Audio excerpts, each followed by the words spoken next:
Sir నమస్తే sir. నమస్తే అండి. రాంప్రసాద్ గారు, అందరూ అడ్వైజర్లు అందరూ ఈ మ్యూచువల్ ఫండ్స్లో ఇన్వెస్ట్మెంట్ పెట్టండి, మ్యూచువల్ ఫండ్స్కి మించిన మహా అద్భుతమైన ఇన్స్ట్రుమెంట్ ఇంకొకటి లేదంటూ అందరూ బల్లగుద్ది చెప్తుంటారు. సరే, ఒక 15 సంవత్సరాలు 16 సంవత్సరాలు కడుతూ ఉంటాము, ఎస్ఐపి మ్యూచువల్ ఫండ్స్లో చేస్తూ ఉంటాం కదా.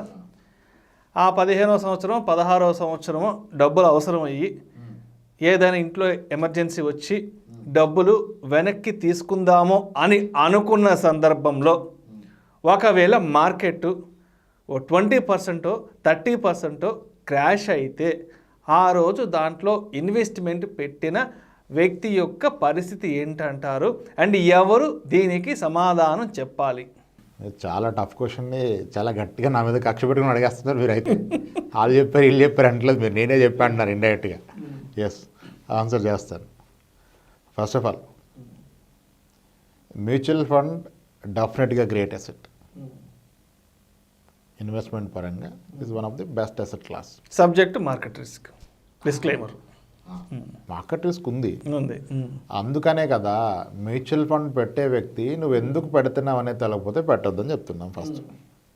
ఓకే, ఎందుకు పెడుతున్నావో తెలిసినప్పుడు ఎంతకాలం పెట్టగలవో తెలుస్తుంది. సో ముందు గోల్ ఏంటో తెలుసుకోవాలి. గోల్ లేకుండా ఇన్వెస్ట్మెంట్ అవసరం లేదు. చాలా మంది గోల్ ఏంటంటే పెరుగుతుందని పెడుతున్నారు, 1 year తర్వాత పెరగదు, పెరగలేదని తీసేస్తారు, పెరిగిందని తీసేస్తారు. ఉపయోగం ఏంటి? పెరిగితే పెరిగిందని తీసేస్తావు, తగ్గితే తగ్గిందని తీసేస్తారు, ఏమవకపోతే ఏమవ్వాలని తీస్తున్నారు. అసలు మీరు ఎందుకు పెట్టారు?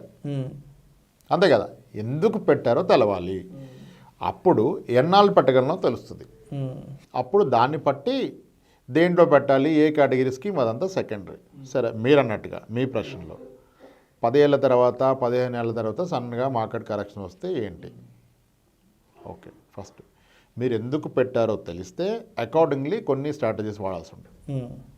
15 ఏళ్ళ తర్వాత నాకు డబ్బులు అవసరమైన పక్షంలో 3 ఏళ్ల ముందుగానే మ్యూచువల్ ఫండ్స్ బయటికి వెళ్ళిపోవాలి. 3 సంవత్సరాల ముందుగానే తీసి ఎఫ్డీలోనో లిక్విడ్ ఫండ్లోనో ఎక్కడో పెట్టుకోవాలి. ఎందుకు? మీ గోల్ 2024లో ఉంటే 22లో మీరు ఇంకా మార్కెట్లో ఉంటే రేపు ఏం మాంద్యం వచ్చి పడిపోతే 24కి రికవర్ అవ్వచ్చు, అవ్వకపోవచ్చు. అప్పుడు మీ గోల్ మిస్ అయిపోతారు కదా. 3 ఏళ్ళ ముందుగా తీసి సేఫ్ పెట్టుకోవాలి. అదే 6-7 ఏళ్ల ముందే మార్కెట్ పడిపోతే ప్రాబ్లం లేదు, 2-3 ఏళ్ళకి రికవర్ అయిపోతుంది. అది ఫస్ట్ క్లారిటీ. నెక్స్ట్, ఎమర్జెన్సీ వస్తే డెఫినెట్గా తీసేసుకోవాలి మ్యూచువల్ ఫండ్.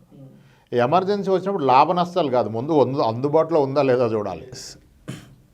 ఓకే, ఏం తినాలని ప్లాన్ చేస్తే బిర్యానీ, ఆకలైనోడికి అన్నం పెడితే చాలు వాడికి బిర్యానీ అక్కర్లేదు కదా. బాగా ఆకలితో ఉన్నోడికి ఫస్ట్ బ్రతకాలి వాడు.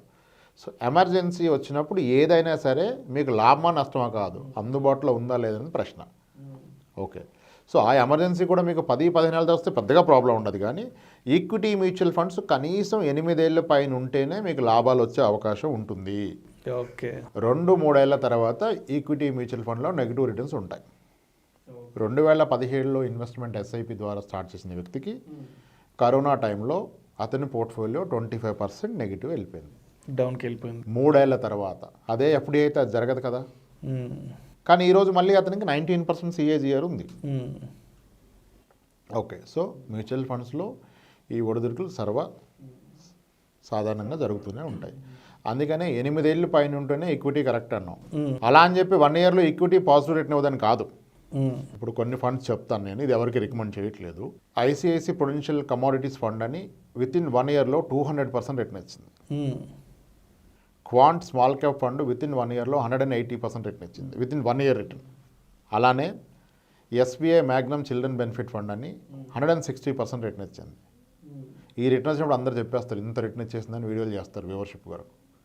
కానీ అదేమన్నా పర్మనెంట్ రిటర్నా? కాదు.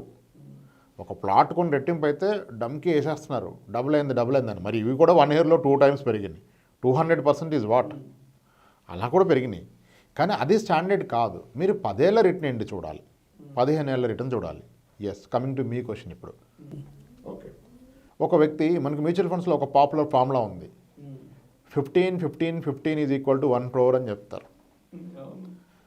అంటే 15,000 ఎస్ఐపిని 15 ఏళ్ల పాటు కనుక పెట్టగలిగి మీకు 15% రిటర్న్ వచ్చిన పక్షంలో అది 1 crore అవుతుందని చెప్తున్నారు.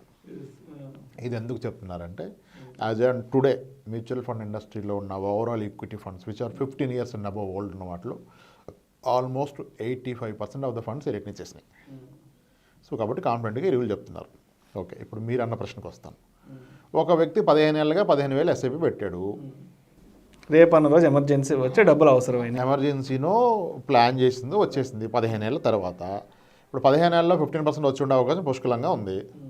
సో ఇతను 15 ఏళ్ళుగా ఇన్వెస్ట్ చేసింది 27 లక్షలు, అది ₹1,00,00,000 అయిపోయింది. నెక్స్ట్ డే మార్కెట్ పడిపోయింది అనుకోండి. నిజానికి మార్కెట్ 1 dayలో 20% ఏం పడదు, దానికంటూ కాస్త టైం పడుతుంది. ఓకే, నిజంగా market 10% in day by day halt అయితే కొన్ని స్టాక్స్కి మీకు లిక్విడిటీ ఉండదు, కానీ మ్యూచువల్ ఫండ్కి ఉంటుంది. ఓకే, సో ఇప్పుడు సన్నగా 1 crore అయ్యాక మార్కెట్ ఆయన చూసుకోలేదు, పడుకున్నాడు పాపం. 15 days 20 days పడుకున్నారు. ఈ టైంలో మార్కెట్ 20% కరెక్ట్ అయింది. అప్పుడు ఏమవుతుంది, అతన్ని ₹1,00,00,000 కాస్త తగ్గి 80 లక్షలు అవుతుంది. కానీ అతని పెట్టుబడి ఎంత, 27 lakhs కదా. అవును, మొన్నటి వరకు 15% రిటర్న్ ఉన్నది, ఇప్పుడు అది ఎఫెక్టివ్గా 12.2 12.5 అయింది. ప్రాబ్లం ఏంటి? దీన్నే మార్జిన్ ఆఫ్ సేఫ్టీ అంటారు. This is called margin of safety. ఎంత ఎక్కువ కాలం మీ ఇన్వెస్ట్మెంట్స్ మీరు కొనసాగిస్తే అంత సేఫ్టీ పెరుగుతుంది మీకు. ఇప్పుడు 15 ఏళ్ళు ఉన్న వ్యక్తికి 20% మార్కెట్ పడిపోతే కూడా ఇప్పటి వరకు 15% రిటర్న్లో ఉన్న వ్యక్తి 12.5కో ఎక్కడికో పడిపోయాడు. అతను పెట్టింది 27 lakhs, ₹1,00,00,000 అయింది, ఇప్పుడు 80 లక్షలు. Still is at profit. కానీ లాస్ట్ ఇయరే ఒక వ్యక్తి ₹1,00,00,000 పెట్టాడు, లాస్ట్ ఇయర్ ఇన్వెస్ట్ చేశాడు, ఇప్పుడు మార్కెట్ 20% పడిపోతే ఈజ్ ఎట్ 20% లాస్. అంటే ఎక్కువ కాలం ఉన్న వాళ్ళకి లాస్ వచ్చే అవకాశాలు చాలా తగ్గిపోతాయి. చాలా రోలింగ్ రిటర్న్స్ డేటాలు ఉన్నాయి. ఆఫ్టర్ 7 years నెగిటివ్ రిటర్న్ లేవని ప్రూవ్ చేశారు కొన్ని స్ట్రాటజీస్. ఓకే, సో 15 ఏళ్ళ తర్వాత మీరు అన్నట్టుగా 20% మార్కెట్ కరెక్షన్ అయితే కూడా 15 ఏళ్ళుగా ఇన్వెస్ట్ చేసిన వ్యక్తికి అయితే పెద్దగా వచ్చే నష్టం ఏమీ లేదు. Still be at profit. అతని ప్రాఫిట్లో కొంచెం తగ్గుతుంది. 15% రిటర్న్ కాస్త 12.5 12 లేదా 11 అవుతుంది. పోయేది ఏముంది, ఇంకెక్కడ 11 అయితే రాదు కదా 15 ఏళ్ళకి. ఎక్కడ వస్తుంది 15 ఏళ్ళకి 11% గ్యారంటీడ్? ఇక్కడ గ్యారంటీ కాదనేది షార్ట్ టర్మ్లో గ్యారంటీడ్ కాదు, లాంగ్ టర్మ్లో ఇట్ ఇస్ గ్యారంటీడ్ అన్నట్టే. ఇప్పుడు 20 ఏళ్ళు ఎండోమెంట్ ప్లాన్ కట్టినోడికి 5% వస్తే లేని నొప్పి, 15 ఏళ్ళు మ్యూచువల్ ఫండ్ కట్టి 11కి పడిపోతే ప్రాబ్లం ఏంటి?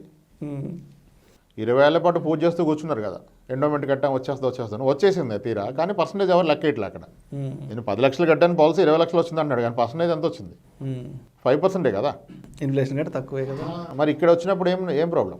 So margin of safety, the longer is a period you hold, the very less chances. అసలు లాస్ రాదు. అది కూడా ఎప్పుడు మనకి ఎమర్జెన్సీ. ఫస్ట్ ప్లాన్ అయితే ప్రాబ్లమే లేదు కదా, 3 years ముందుగా మనం యాక్షన్ తీసుకుంటాం. యాక్షన్ తీసుకోలేదు, ఎమర్జెన్సీ వచ్చింది, ఆ రోజు పడింది, స్టిల్ ప్రాబ్లం లేదు కదా. సో కాబట్టి margin of safety is the concept అండి. మీరు ఎక్కువ కాలం ఉంటే వచ్చిన లాభాలు తగ్గుతాయి కానీ నష్టాలు రావు. వచ్చిన లాభాలు తగ్గుతాయి కానీ నష్టాలు అయితే రావు. Thank you sir, thank you so much Ramaprasad గారు. థ్యాంక్స్ అండి.